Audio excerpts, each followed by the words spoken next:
ನಮಸ್ಕಾರ ವೀಕ್ಷಕರೇ, ವಾರ್ತಾ ಭಾರತಿ ಟಾಪ್ 20 ನ್ಯೂಸ್ಗೆ ಸ್ವಾಗತ.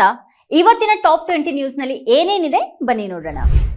ಅಮೆರಿಕ ಇರಾನ್ 2 ವಾರಗಳ ಕದನ ವಿರಾಮ ಘೋಷಣೆ. ಈ ಮಧ್ಯೆ 2 ದೇಶಗಳು ಅಂತಿಮ ಒಪ್ಪಂದಕ್ಕೆ ಬರೋವರೆಗೂ ಅಮೆರಿಕ ಪಡೆಗಳು ಇರಾನ್ ಸುತ್ತಮುತ್ತ ಇರಲಿವೆ ಎಂದ ಅಮೆರಿಕ ಅಧ್ಯಕ್ಷ ಡೊನಾಲ್ಡ್ ಟ್ರಂಪ್. ಅಮೆರಿಕ ಹಾಗೂ ಇರಾನ್ ನಡುವೆ ಕದನ ವಿರಾಮ ಏರ್ಪಟ್ಟ ಬೆನ್ನಲ್ಲೇ ಲೆಬನಾನ್ ಮೇಲೆ ಇಸ್ರೇಲ್ ಕೇವಲ 10 ನಿಮಿಷಗಳ ಅವಧಿಯಲ್ಲಿ 100 ಕ್ಷಿಪಣಿ ದಾಳಿ ನಡೆಸಿದ ಹಿನ್ನೆಲೆಯಲ್ಲಿ ಮಧ್ಯಪ್ರಾಚ್ಯದಲ್ಲಿ ಮತ್ತೆ ಉದ್ವಿಗ್ನತೆ. ಹಾರ್ಮುಜ್ ಜಲಸಂಧಿ ಮುಚ್ಚಿದ ಇರಾನ್. ಹಾರ್ಮುಜ್ ಜಲಸಂಧಿಯಲ್ಲಿ ಟೋಲ್ ವಿವಾದ. ತೈಲ ಹಡಗುಗಳಿಗೆ ಶುಲ್ಕ, ಕ್ರಿಪ್ಟೋ ಕರೆನ್ಸಿ ಪಾವತಿ ಕಡ್ಡಾಯ. ಈ ಶುಲ್ಕವನ್ನ ಕ್ರಿಪ್ಟೋ ಕರೆನ್ಸಿಯಲ್ಲಿ ಪಾವತಿ ಮಾಡೋಕೆ ಹಡಗು ಕಂಪನಿಗಳನ್ನು ಒತ್ತಾಯಿಸುವ ಯೋಜನೆಯೂ ಇರಾನ್ ಪರಿಗಣನೆಯಲ್ಲಿದೆ ಅಂತ ವರದಿ.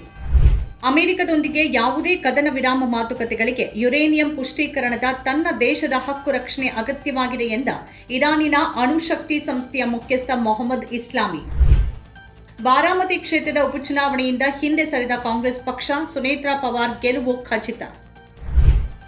2026ನೇ ಸಾಲಿನ ದ್ವಿತೀಯ ಪಿಯುಸಿ ಪರೀಕ್ಷೆಯ ಫಲಿತಾಂಶ ಪ್ರಕಟ. ಮೂಡುಬಿದ್ರೆಯ ಆಳ್ವಾಸ್ ಪಿಯು ಕಾಲೇಜಿನ ವಾಣಿಜ್ಯ ವಿಭಾಗದ ವಿದ್ಯಾರ್ಥಿನಿ ದಿಶಾ ರಾಜ್ಯಮಟ್ಟದಲ್ಲಿ ಪ್ರಥಮ ಸ್ಥಾನಿಯಾಗಿ ಸಾಧನೆ. ಅಸ್ಸಾಂ ವಿಧಾನಸಭೆ ಚುನಾವಣೆಯ ನಡುವೆನೇ ಸೋನಿತ್ಪುರ ಜಿಲ್ಲೆಯಲ್ಲಿ ಚುನಾವಣಾ ಅಧಿಕಾರಿಯೊಬ್ಬರು ಮೃತ ಸ್ಥಿತಿಯಲ್ಲಿ ಪತ್ತೆ. ಗುಟ್ಕಾ ತಿಂದು ಬೀದಿಗೆ ಉಗಿದ ಭಾರತೀಯ ಪ್ರವಾಸಿಗ. ಇದು ಭಾರತ ಅಲ್ಲ, ನೇಪಾಳ ಅಂತ ಸ್ವಚ್ಛಗೊಳಿಸುವಂತೆ ಸ್ಥಳೀಯ ನಿವಾಸಿ ತಾಕೀತು. Video viral. ಬಿಹಾರದ ಮುಖ್ಯಮಂತ್ರಿಯಾಗಿ ಜೆಡಿಯು ವರಿಷ್ಠ ನಿತೀಶ್ ಕುಮಾರ್ ಅವರ 2 ದಶಕಗಳ ಅಧಿಕಾರಾವಧಿ ಸದ್ಯವೇ ಅಂತ್ಯ. ಶುಕ್ರವಾರ ರಾಜ್ಯಸಭಾ ಸದಸ್ಯರಾಗಿ ಪ್ರಮಾಣ ವಚನ ಸ್ವೀಕರಿಸಲಿರುವ ನಿತೀಶ್ ಕುಮಾರ್, ಸಾಮ್ರಾಟ್ ಚೌಧರಿ ಬಿಹಾರದ ಮುಂದಿನ ಮುಖ್ಯಮಂತ್ರಿಯಾಗುವ ಸಾಧ್ಯತೆ. ಪಶ್ಚಿಮ ಬಂಗಾಳ ಎಸ್ಐಆರ್. ಭವಾನಿಪುರದಲ್ಲಿ ತೀರ್ಪು ಪ್ರಕ್ರಿಯೆ ವೇಳೆ ಅಳಿಸಲ್ಪಟ್ಟ ಮತದಾರರಲ್ಲಿ 40% ಮುಸ್ಲಿಮರು. ಅಧ್ಯಯನ ವರದಿ.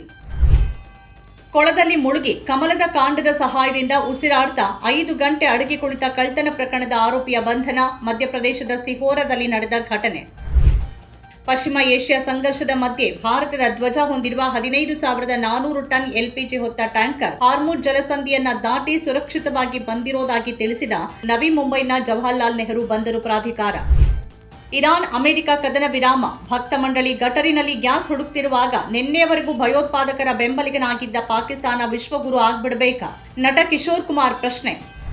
ದೇಶದಲ್ಲಿ ಅಡುಗೆ ಅನಿಲ, ಪೆಟ್ರೋಲ್, ಡೀಸೆಲ್ ಕೊರತೆಗೆ ಕೇಂದ್ರ ಸರ್ಕಾರವೇ ಹೊಣೆ ಅಂತ ದೂರಿದ ಗ್ರಾಮೀಣಾಭಿವೃದ್ಧಿ ಹಾಗೂ ಪಂಚಾಯತ್ ರಾಜ್ ಮತ್ತು ಕಲಬುರಗಿ ಜಿಲ್ಲಾ ಉಸ್ತುವಾರಿ ಸಚಿವ ಪ್ರಿಯಾಂಕ್ ಖರ್ಗೆ. ಇನ್ನೂ ಪತ್ತೆಯಾಗದ ಬಾಲಕಿ ಶ್ರೀನಂದ. ಚಿಕ್ಕಮಗಳೂರು ಚಂದ್ರದ್ರೋಣ ಬೆಟ್ಟದಲ್ಲಿ ಮುಂದುವರೆದ ಶೋಧ ಕಾರ್ಯಾಚರಣೆಗೆ ಜಿಲ್ಲಾಡಳಿತದಿಂದ ಡ್ರೋನ್, 100ಕ್ಕೂ ಹೆಚ್ಚಿನ ಸಿಬ್ಬಂದಿ ಬಳಕೆ. ಇಂದೋರ್ ಮಹಾನಗರ ಪಾಲಿಕೆಯ ಬಜೆಟ್ ಮೇಲಿನ ಚರ್ಚೆ ಸಂದರ್ಭದಲ್ಲಿ ವಂದೇ ಮಾತರಂ ಹಾಡಲು ನಿರಾಕರಿಸಿದ ಕಾಂಗ್ರೆಸ್ನ ಮಹಿಳಾ ಕೌನ್ಸಿಲರ್. ವಿವಾದದ ಬೆನ್ನಲ್ಲೇ ಅಮಾನತು. ಶಾಲೆಗಳಲ್ಲಿ ಪ್ರತಿದಿನ ವಂದೇ ಮಾತರಂ ಗೀತೆಯನ್ನ ಎಲ್ಲ 6 ಚರಣಗಳೊಂದಿಗೆ ಕಡ್ಡಾಯವಾಗಿ ಹಾಡುವ ಸಂಬಂಧ ಕೇಂದ್ರ ಸರ್ಕಾರ ಹೊರಡಿಸಿರುವ ಶಿಷ್ಟಾಚಾರ ಮಾರ್ಗಸೂಚಿಗಳನ್ನ ಅಸಂವಿಧಾನಿಕ ಅಂತ ಘೋಷಿಸುವಂತೆ ಕೋರಿ ಸಲ್ಲಿಕೆಯಾಗಿದ್ದ ಸಾರ್ವಜನಿಕ ಹಿತಾಸಕ್ತಿ ಅರ್ಜಿ ವಿಚಾರಣೆಯನ್ನ ಪರಿಗಣಿಸಲು ನಿರಾಕರಿಸಿದ ರಾಜ್ಯ ಹೈಕೋರ್ಟ್. ಪತಿಯ ಕೊಳೆತ ಮೃತದೇಹದೊಂದಿಗೆ 10 ದಿನಗಳನ್ನು ಕಳೆದ ಮಾನಸಿಕ ಅಸ್ವಸ್ಥ ಪತ್ನಿ. ಚಿಕ್ಕಮಗಳೂರಿನ ಕೊಟ್ಟಿಗೆ ಹಾರದಲ್ಲೊಂದು ಕರುಣಾಜನಕ ಘಟನೆ. ಚುನಾವಣೆಗೆ ಮುನ್ನ ತಮಿಳುನಾಡು ಮುಖ್ಯ ಕಾರ್ಯದರ್ಶಿ ಡಿಜಿಪಿ ದಿಢೀರ್ ವರ್ಗಾವಣೆ. ಆಯೋಗದ ಕ್ರಮವನ್ನು ತೀವ್ರವಾಗಿ ಖಂಡಿಸಿದ ಆಡಳಿತಾರೂಢ ಡಿಎಂಕೆ. ಎಎಸ್ಐ ಐತಪ್ಪ ಕೊಲೆ ಯತ್ನ ಪ್ರಕರಣಕ್ಕೆ ಸಂಬಂಧಪಟ್ಟಂತೆ ವಿದೇಶದಲ್ಲಿ ತಲೆಮರೆಸಿಕೊಂಡಿರುವ ಆರೋಪಿ ಸಮೀರ್ ವಿರುದ್ಧ ರೆಡ್ ಕಾರ್ನರ್ ನೋಟಿಸ್ ಜಾರಿಗೊಳಿಸಲಾಗಿದೆ ಅಂತ ತಿಳಿಸಿದ ನಗರ ಪೊಲೀಸ್ ಆಯುಕ್ತ ಸುಧೀರ್ ಕುಮಾರ್ ರೆಡ್ಡಿ. ನಮ್ಮ ಕಾರ್ಯಕ್ರಮಗಳನ್ನು ನೀವು ನೋಡ್ತಾ ಇದ್ರೆ ನಮ್ಮ ಚಾನೆಲ್ ಅನ್ನ ಸಬ್ಸ್ಕ್ರೈಬ್ ಮಾಡಿ, ಪಕ್ಕದ ಬೆಲ್ ಐಕಾನ್ ಒತ್ತಿ ನಮ್ಮನ್ನ ಬೆಂಬಲಿಸಿ. ಹಾಗೆ ನಮ್ಮ ಕಾರ್ಯಕ್ರಮಗಳನ್ನ ಲೈಕ್ ಮಾಡಿ, ಕಮೆಂಟ್ ಮಾಡಿ, ಅದನ್ನ ಬೇರೆಯವರಿಗೂ ವಾಟ್ಸ್ಆಪ್ ಮೂಲಕ ಶೇರ್ ಮಾಡಿ. ನೀವು ಹೀಗೆ ಮಾಡಿದಾಗ ನಮ್ಮ ಚಾನೆಲ್ ಮತ್ತಷ್ಟು ಜನರಿಗೆ ತಲುಪಲು ನೀವು ನಮ್ಮೊಂದಿಗೆ ಸಹಕರಿಸಿದ ಹಾಗಾಗುತ್ತೆ. ಇದು ನೀವು ಯಾವುದೇ ಖರ್ಚಿಲ್ಲದೆ ಕೆಲವೇ ಸೆಕೆಂಡುಗಳಲ್ಲಿ ನೀಡಬಹುದಾದ ಸಹಕಾರ. ಧನ್ಯವಾದಗಳು.